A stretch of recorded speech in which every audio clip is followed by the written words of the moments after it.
भारतीय संस्कृति और सनातन धर्म को खत्म करने के लिए मुगल ने भी बहुत कोशिश की और ब्रिटिश ने भी बहुत कोशिश की। ब्रिटिश ने डिवाइड एंड रूल पॉलिसी का गेम खेला और मुगल्स ने गुलाम बनाकर गेम खेला। सबसे पहले भारतीय संस्कृति पर अटैक किया गया, क्योंकि भारतीय संस्कृति ही थी जो बचा के रखी थी सनातन धर्म को। आज भी सनातन धर्म कहीं ना कहीं अगर टिका है तो भारतीय संस्कृति जहां है उसी की वजह से टिका है। लेकिन वेस्टर्न कल्चर आने की वजह से जल्द ही भारतीय संस्कृति शायद खत्म हो जाए। हमें पता है कि अगर हमारे पास में ज्ञान है तो हम लोग दुनिया को जीतने की ताकत रखते हैं, विश्व गुरु भी बन सकते हैं। लेकिन यही सब चीज मुगलों को पसंद नहीं आई। मुगल ने सबसे पहले अटैक किया नालंदा यूनिवर्सिटी पर और जो जड़ थी उसे ही खत्म कर दिया। मुझे पता है ये वीडियो में क्वालिटी कुछ भी नहीं है, लेकिन क्वालिटी नहीं है क्योंकि यही सब चीजें हैं जो स्ट्रगल फेज हैं और इस स्ट्रगल फेज को मैं फेस कर रहा हूं। तो आप थोड़ा सा मेरी वीडियो को देखिए और अगर वीडियो को आप देखते रहेंगे तो शायद मैं ये सब चीजें एफोर्ड भी कर पाऊं आगे जाके। इसीलिए मेरी विनती है कि आप आखिर तक वीडियो में बने रहिए। मेरे वीडियो में भले क्वालिटी नहीं है लेकिन कंटेंट में क्वालिटी जरूर है। इसीलिए बस यही विनती है कि आप आखिर तक टिके रहिए, क्योंकि यही वॉच टाइम में मुझे मदद करेगा और वॉच टाइम अगर मिलेगा और चीजें अगर वायरल होंगी तभी मैं आगे बढ़ सकता हूं। अगर आप मुझे आगे देखना चाहते हैं तो प्लीज मुझे देखिए, मैं यही चाहता हूं। अब आते हैं वीडियो पर। नालंदा की जो स्थापना थी वो 427 सीई में हुई थी और ये जो पीरियड था बड़ा क्रिएटिव पीरियड था, गुप्ता एम्पायर का पीरियड था। और जो आर्किटेक्चरल आर्ट थे वो भी इसी युग में बने थे। अजंता एलोरा ले लो, चाहे आप शिव मुखलिंगा का आर्ट ले लो, चाहे आप कालिदास का जो एज था वो भी यही था। कालिदास एक पोइट थे और जो कामसूत्रा बुक था वो भी इसी एज में लिखा गया था। मतलब आप समझ सकते हैं कि कितना ज्यादा क्रिएटिव पीरियड था ये। और यही सब आर्ट एंड कल्चर को देखकर मुगल्स लोग भारत में आते हैं। सोने की चिड़िया तो भारत थी ही, लेकिन यहाँ पर ज्ञान का भंडार ज्यादा था। मतलब ज्ञान के भंडार से हम लोग विश्व गुरु बनने की ताकत रखते थे। इसीलिए 1193 एडी में बख्तियार खिलजी ने नालंदा पर अटैक किया। नालंदा में ना तो खजाना था, ना तो कोई किला था, ना तो कोई राजा था, लेकिन था तो पुस्तकों का भंडार, और जो कि खिलजी के कोई काम आने वाला नहीं था। लेकिन तो भी इस्तेमाल करने के जगह उसने पूरे यूनिवर्सिटी को जला दिया। अब यहाँ वही बात आती है कि बंदर क्या जाने अदरक का स्वाद। अगर अदरक का स्वाद जानता ही होता तो बुक्स को जलाता नहीं। नालंदा यूनिवर्सिटी के जानने से पहले हमें हिस्ट्री जाननी पड़ेगी नालंदा की। नालंदा जो शब्द आया था वो 3 शब्दों से आया था, जो कि संस्कृत वर्ड था और वो था ना, अलम और दा। ना, अलम, दा का मतलब होता है कि unstoppable flow of knowledge. Hiuen Tsang एक चाइनीज ट्रैवलर थे जो कि नालंदा आए थे 7th सेंचुरी में। 7th सेंचुरी में आने के बाद में उन्होंने क्रेडिट दिया था नालंदा यूनिवर्सिटी को बनाने का कुमार गुप्ता फर्स्ट को। कुमार गुप्ता फर्स्ट जो थे वो गुप्ता एम्पायर के ही लीडर थे, एम्परर थे। ह्वेन त्सांग अपने बुक में लिखते हैं कि यहाँ पर 10,000 मॉन्क्स थे, 1500 टीचर्स थे और जो स्टूडेंट्स आए थे वो दुनिया के अलग अलग कोने में से आए थे, जिसमें चाइना, जापान, इंडोनेशिया, पर्शिया, तुर्की ये सब शामिल थे। बुद्धिज्म के अलावा यहाँ पर एस्ट्रोनॉमी, फिलोसॉफी ये सब चीजें भी सिखाई जाती थी और इसमें मैथमेटिक्स भी शामिल था। और यहाँ पर जितनी चीजें सिखाई जाती थी वो सब फ्री ऑफ कॉस्ट थी। और आज यहाँ पर फीस दे लेके पेरेंट्स को मार देते हैं, स्टूडेंट्स को मार देते हैं, लेकिन उस टाइम पे फ्री ऑफ कॉस्ट था सब कुछ। करीबन 800 साल तक प्रसार प्रचार नालंदा यूनिवर्सिटी का पूरे दुनिया भर चलता रहा, लेकिन 800 साल बाद किसी को नहीं पता था कि ये सब चीजें होंगी। 12th सेंचुरी की शुरुआत में मानो नालंदा एकदम अंधेरे में दिख रहा था, क्योंकि यहाँ पर एक अटैक नहीं हुआ था, यहाँ पर 3 अटैक हुए थे।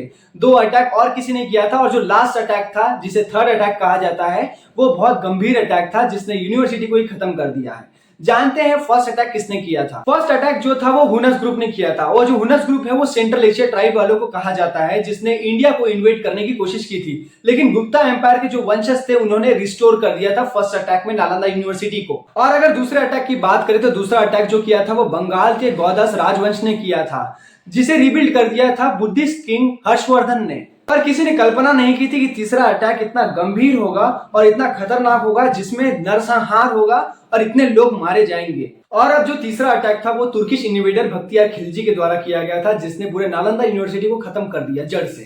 पर ऐसा क्या दिख गया था खिलजी को नालंदा यूनिवर्सिटी में कि उसे पूरा खत्म करना पड़ गया? इसके पीछे एक राज है, आइए जानते हैं।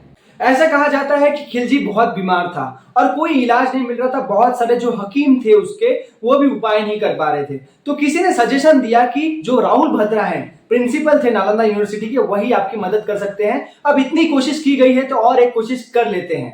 पर खिलजी कट्टर इस्लामिक होने की वजह से वो नहीं चाहता था कि कोई गैर मुस्लिम उसकी मदद करे और गैर मुस्लिम कोई ठीक करे। वो चाहता था कि यहाँ के हकीम ही लोग उसे ठीक करें। लेकिन कोई सुधार ना मिलने की वजह से राहुल भद्रा जो प्रिंसिपल थे उन्हें बुलाया गया। राहुल भद्रा को बुलाया तो जाता है, लेकिन खिलजी द्वारा एक शर्त रखी जाती है कि वो एक दवाई भी लेगा नहीं एक गैर मुस्लिम के हाथ से। राहुल भद्रा ने ये सब चीजों को एक्सेप्ट कर ली और उन्हें बोला कि आप कुरान पढ़िए, 2-4 पन्ने रोज की पढ़ेंगे तो आपकी तबीयत में सुधार दिखने लगेगी। उसने वैसा ही किया और उसकी तबीयत ठीक हो गई। जब राहुल बात्रा के पास में वो जाता है कि आपने इस्लामिक धर्म की जो किताब थी उसके मदद से कैसे हमें ठीक कर दिया बिना औषधि खिलाए, तो उसमें वो यही कहता है कि मैंने कुरान की मदद से नहीं किया, बल्कि कुरान में मैंने दवाई छिड़क दी थी और वो दवाई की वजह से आप ठीक हुए। ये सब चीजें सुनकर उसके मन में इनसिक्योरिटी ने जन्म लिया, द्वेष ने जन्म लिया और इसके बाद में उसने प्लान बनाया कि नालंदा यूनिवर्सिटी को हमेशा के लिए खत्म कर देगा। वो हमेशा हर पल यही सोचता कि मेरे पास में इतने हकीमी हैं, लेकिन एक गैर मुस्लिम ने मुझे कैसे ठीक कर दिया। शुक्रगुजार होने के बजाय उसने जो सोर्स था, जो लाइब्रेरी थी 90 लाख किताबों की, जो विश्व में सबसे बड़ी लाइब्रेरी थी, उस पे ही उसने सबसे पहले हमला किया और उसे जलाया। वो किताबें 3 महीने तक जलती रही। इसके बाद में भी वो संतुष्ट नहीं था। उसने जितने भी मॉन्क्स थे उन्हें वो मारता गया। हजारों मॉन्क्स मारे गए, हजारों फिलोसोफर्स मारे गए, गला काट दिया गया और उन्हें जिंदा जला दिया गया। नालंदा यूनिवर्सिटी सिर्फ एक यूनिवर्सिटी नहीं थी, ये एक पूरा ज्ञान का महासागर था। खिलजी यहां भी संतुष्ट नहीं था। उसने उदांतपुरी और विक्रमशिला जैसी यूनिवर्सिटी को भी जला दिया।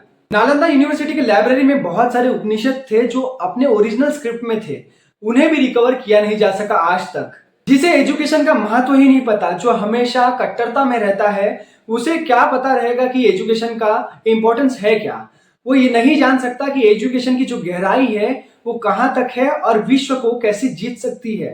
और इसीलिए पहले ही भारत विश्व गुरु बन जाता था, लेकिन आज तक भारत विश्व गुरु नहीं बन पाया, इसी कारण की वजह से।